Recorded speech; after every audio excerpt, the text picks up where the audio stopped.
Hey everybody. So for those who might be interested or just curious to see the results here, this is going to be a short and sweet video.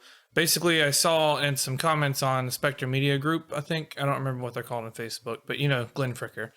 I saw someone comment on his most recent post asking if the drumstick size matters, like in recording. And I think I can attest to that. I think it does, at least somewhat, especially to get more attack, like get that transient up there and everything. I think it does matter. Probably not a huge amount. It's also a lot in the hands and in the technique of the person. And I'm not really one to talk. I'm not the best drummer or anything, but you'll see. I think hopefully you'll hear the difference I hear. I'm gonna do a before and after. Using what I used to use, which is the Mike Portnoy signature sticks, which are a 5A size with like a 747 taper. And then last year, maybe a couple months after I was into recording drums and everything, I tried out the Matt Halpern signature sticks just for the heck of it. I like trying out different signatures and stuff because it supports the artist and because I'm curious myself what they like to use. And I fell in love with those, and unfortunately they're harder to come by than the Portnoy signatures are. But I found the next best thing, which is basically a ProMark 2B, and I kind of miss the nylon tips. I'm using wood tip sticks again, and I kind of miss the nylons for, you know, ride bell and hi-hat articulation and such. But anyway, that doesn't matter a whole lot on the sound of a drum when you hit it. So, yeah, I'm going to be comparing the Mike Portnoy sticks to the ProMark 2Bs. And I guess we'll see what happens. I will do some raw drum tracks where I have done no editing. I'll just, just balance it, just get the levels right. And then I will also do some processed drum tracks or best I can do in the amount of time I'm given. I'm not going to try to go like get some kind of crazy like studio quality professional sound, but you know what I mean. You know what I mean. I'm just going to do a quick mix to make them sound better. Oh, and also I forgot to show you, these are the sticks. These are the Portnoy signatures, and these are the 2B. They're the same length, and so that didn't change too much for me. But I don't know if you can really tell, but these are quite a bit thicker.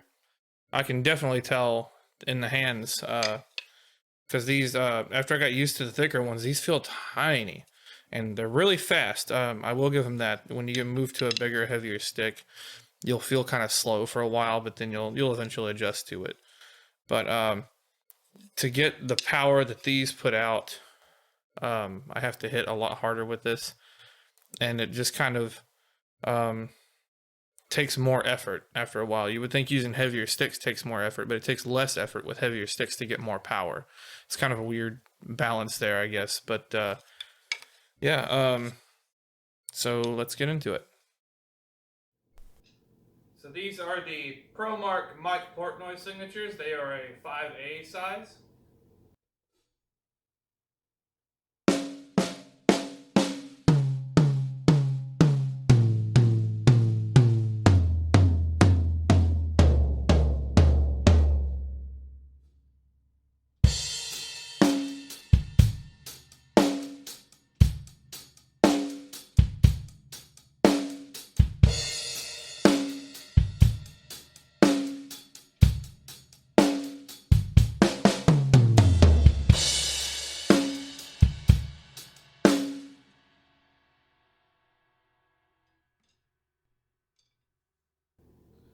These are the ProMark 2B sticks.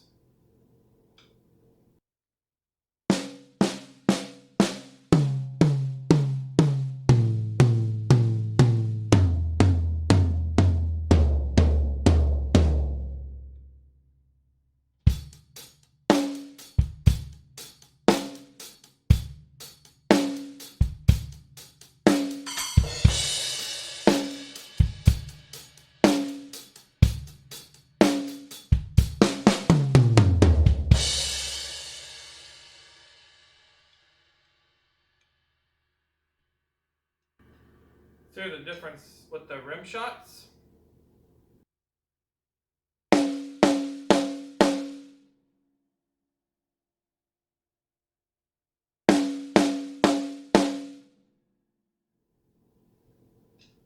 So these are the ProMark mic port noise signatures. They are a 5A size.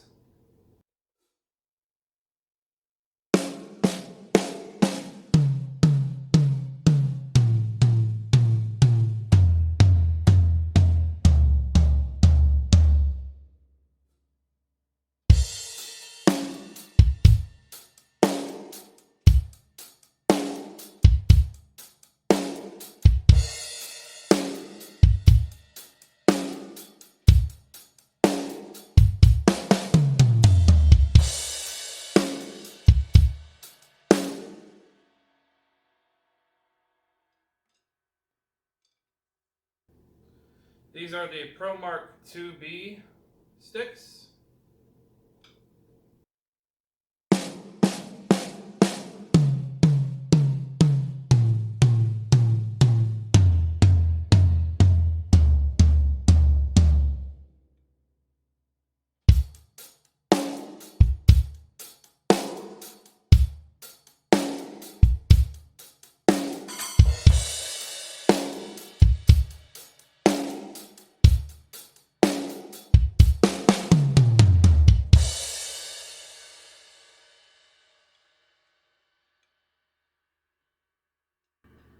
Through the difference with the rim shots.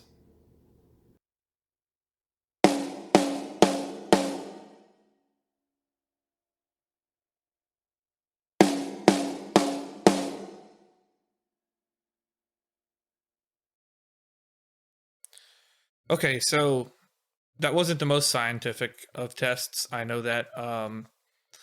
It was I was trying to be as consistent as I could in my playing. That's why I chose a pretty simple beat, and that's why my stick heights were just kind of what's normal and comfortable for me. Um, I don't know a better way to test it. Using two different types of sticks and trying to play with them when they feel so different in your hands, it's hard to be consistent. But anyway, I also lied earlier when I said that it would be totally raw tracks on the first run through. They are raw as far as EQ and stuff. I did no EQ work or compression or anything like that on them. All I did was put noise gates on them, and that's because my drums are on a rack.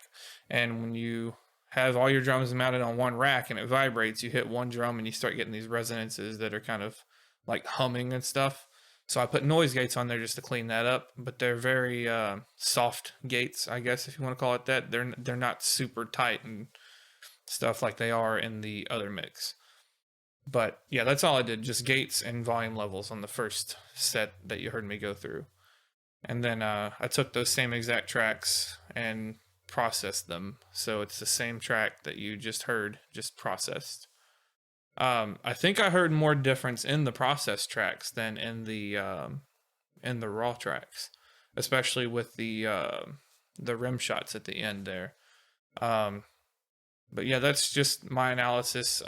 I kind of expected a little bigger of a difference, honestly. So I would say after doing this test, don't worry about what sticks you're using, or like worry about if your sticks are too thin or too fat or whatever. Just play with what's comfortable, what fits in your hand well, what's the right length for you and everything. Just use whatever you like.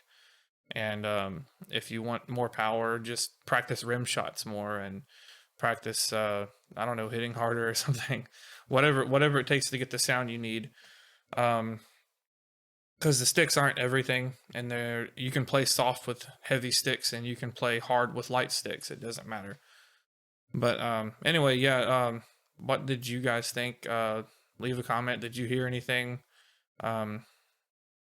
different between the two, or did it all just sound the same to you? Or I would like to hear your input. So yeah. All right, I'm out.